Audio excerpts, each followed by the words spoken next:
This one difference in your divorce case can cost you tens of thousands of dollars. And that difference is, are we talking about a contested divorce or an uncontested divorce? A contested divorce means you and your spouse do not agree on all of the legal issues that will have to be decided during your divorce case. An uncontested divorce usually means, while you still need to get divorced, you still want to separate from your spouse, you guys see eye to eye on all of the legal issues that will be addressed during that process. Obviously, depending on which route we're going to go, if there are remaining legal issues or if you guys have things resolved and we're just helping you to draft the documents and make sure that it's appropriately taken care of with the court, that can significantly impact the amount of attorney's fees and the amount of time that you're going to invest in your divorce case.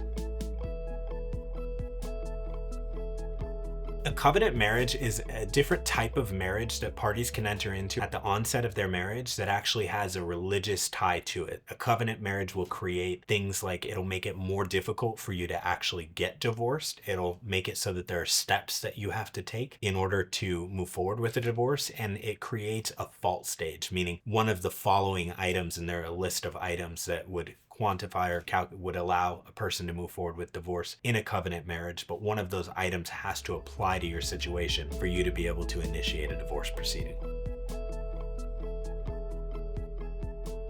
Silence in an Arizona divorce doesn't actually help you. In fact, it likely helps the opposing party. When one party doesn't appropriately participate in a divorce, it allows the other party to move forward with what we call the default process. And the default process in Arizona allows the party seeking to default on the other party to basically get what they're asking for in their original petition. It's really important that you participate reasonably and appropriately throughout the terms of your divorce case so that you can ensure that the opposing party isn't able to default and get what they're asking for in that original petition.